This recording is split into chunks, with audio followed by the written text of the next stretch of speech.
Hello, good day and good evening, good morning, whenever this finds you. Today we are going to be removing the center console on my 97 Miata. Happens to be an M edition, which is cool. But I believe this is the same for any of the NA8s. So call it, what, 94, 95 and on. I'm not sure about the earlier, the 1.6 cars. I know that the tombstone setup is a little bit different, but I do not have much hands-on in taking those apart. So use this if it's helpful. If not, disregard. Hopefully someone else has another guide for you. Tools you're going to need. Some sort of Phillips driver. Actually, shout out, I'm normally a Milwaukee guy. I bought this on a whim from Walmart, and man, this thing has been really cool. USB-C, they're like 20 bucks, so something like that. Otherwise, normal screwdriver. A couple of zip ties for removing our little eyeballs. You'll get to that later. All right, let's get to it. So, starting off, we're going to have two screws here. We're going to have one screw there, and then one on each side of the little center console. So we'll go ahead and do that. There's one. There's two. I'm going to remove my little 3D printed cup holder here. All right. There is three. And then we've got the one on this side here. There we go. And finally one down here. Just good wrenching habit. I love using the floor mat. If you've got little all-weather mats with the grooves, that's even easier. But I love, in the case of the Miata, they're all generally the same shape, but I love and recommend throw your screws and other hardware in the order that you remove it. I just think it makes it easier, and I think if you're not working on a bench, it's best practice just to lay out where everything goes. All right, side note. Cool, so after that, shift knob removal. So depending on what your setup is, this is just an OEM knob. And it's not matching to the car. Gonna have to build a new shift knob, but we will get to that someday. That'll go down there. And then I kind of just set that in place. Make sure your e-brake's on if you're pulling that and keep it in neutral. I hate for you to have your car roll away on you. Things to keep in mind. You are going to have to snake it around this little gator. Mine's kind of torn up, but such is old cars. After that, we'll see. Mine is loose enough that I can pop it out and it is not super clicked into place. If your car is somehow super fresh and did not feel the same signs of aging, that might be a little firm pull. Try to do it from both sides, just even pressure pulling straight up. Otherwise, should be pretty straightforward. That comes up, and snake out your little rear controls. Man, one-handed is tough. The NA compared to the NB that I used to own, I think has plenty of wire room. Feel free to unplug those connectors. In the case of this car, there is a little, I believe it's a light for the cup holder. It's dead on mine.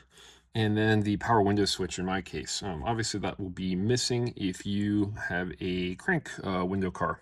Derp. All right. After that, just a little walk around. Some insulation. Mine's in pretty good shape, but here's kind of the heat insulation, and then this is your rubber boot. Great thing to check while you're in here if this is torn up, and then also you can do your shifter turret maintenance. Mine's all still pretty fresh, so that's just 4 bolts in there. I will note that I have some extra wires here. This was an automatic car that was converted, so don't mind some of the extra harness that is just tucked out of the way. That's the little, I believe that's the e-brake light. All right, now we come to this. You'll notice that my setup is a little bit different. For anyone wondering, this is a stealth Bluetooth amplifier. So volume knob for the Bluetooth, that's my garage door opener, and then that is a MagSafe charger. So it's all nice and clean when I don't need to Don't need to use anything, but has my screen there for GPS, Spotify, all the fun bits. So that's interesting. Let me know in the comments if you find something like that. I 3D printed this and then just did a little 3M vinyl wrap for a test for now. Let me know if you're interested in that. I might be able to do a little walkthrough video on that. All right, now the pain in the ass of the NA Miata setup here. I cheated. This is the most kind of scary, you feel like you're going to break something, you might break something part of this whole setup. These, I've seen a couple different guides, but basically the best way that I have seen is taking a zip tie, and what you really need to do is get in one of these holes and have it come out one of the outer holes. So the best way that I've found with this setup is doing a little split action with the zip tie, and you gotta, I hate this part, you gotta kind of figure out your lengths and crimp it, and then I literally feed in both sides in the center. Don't do it like I did, this is too even. All right, we're gonna fix that. Let's grab a fun pack of zip ties because you might need a couple, and feel free to chain them together. So I'm gonna give myself a little bit more room like that. Try to do this one-handed. All right, so you'll see it go through. And hey, first try on that one. So now you can see I'm sandwiched through the vent. And now this will need a pretty firm pull. Like I said, I cheated. I actually don't put these back in. There's enough rattles in the car where this is not what I'm worried about. So that just, I don't know, get them out once and then figure out what you want to do. I don't put them back in because you do have to kind of rip them out every time. This car lives in Arizona, thankfully in the garage, but as it spends time out driving in the sun, I am worried about these getting more brittle. I could just be overcautious about it, but want to just make sure you're aware of that. So when you loop the zip tie in like this, it'll take a couple tries, and feel free, you might need some tweezers or some needle nose to fish this loose tip of the zip tie.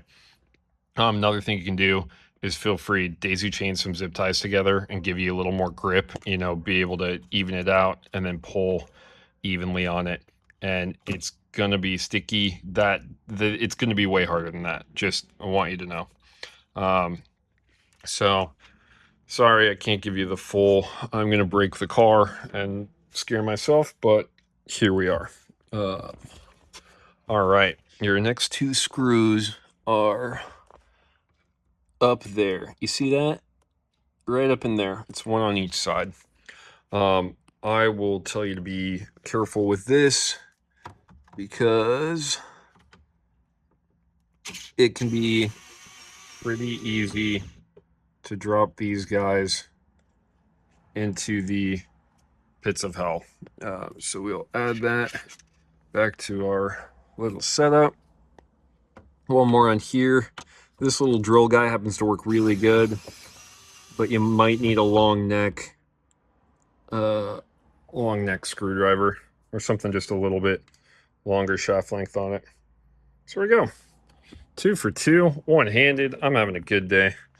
And now, once again, oh, and sorry, one more. I've got one more little guy right down here.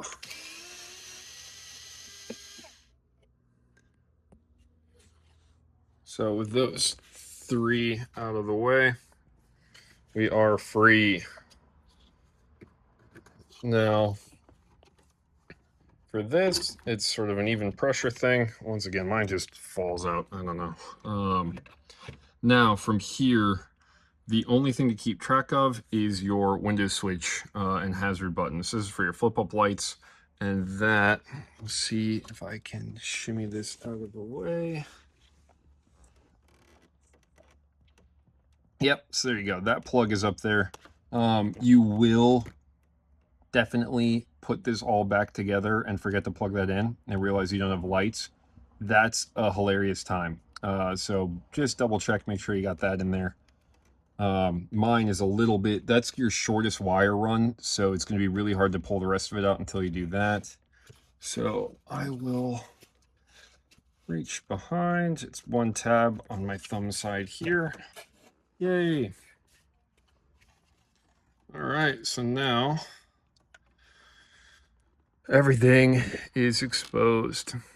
So feel free, don't mind, this is going to look nothing like factory. It's a factory harness into that Bluetooth amp with the MagSafe, and then my garage door opener, which has decided to not work on me. So that's what we're back here doing, is figuring out that garage door opener setup there, which is just a gutted normal unit. I soldered into the switch, added my little toggle in front there. So pretty neat. Qi charger, and then had an extra spot, so sticking out of the side of the console there is a little USB Type-C for my sweet wife when she is riding passenger. So from there, obviously you can get to your climate control. You can do a whole bunch of stuff back here. These screws, these four, used to hold in the actual radio, I believe, which I have sitting up on a shelf somewhere. And in this case, I went with this 3D printed different direction, so I'm not using those, but I keep them there. So cool. Obviously, obviously the inverse, or the reverse, and putting it all back together is just the inverse. So you can certainly watch the video backwards. If not, I'm just going to warn you just a couple of things. Make sure that those screws up in the air vents, make sure you get those in, make sure you don't drop them, make sure you get your headlight plug in there, and then just be careful. They're old plastics at this point. They can be a little brittle, and be nice to your Miata. They're great cars and really easy to work on. So if you're a kid or someone just getting into wrenching, this is a great way of do a radio, throw a head unit in there, add Bluetooth, you know, do whatever you want, and make the car a little more enjoyable. It's such an easy way of getting a win in wrenching. By the time you're doing big brakes and suspension and working on German stuff, you know, 10 years, 12 years down the line, you'll feel good. You'll feel good building up your skill. So that's that. If you guys have any questions, feel free to link them. I'm trying to be pretty active on here, and always happy to talk about Miats and other fun car stuff. Hope you guys have a great day. Posting this on the 2nd, so Happy New Year to those who celebrate. And I'll see you around. Take care.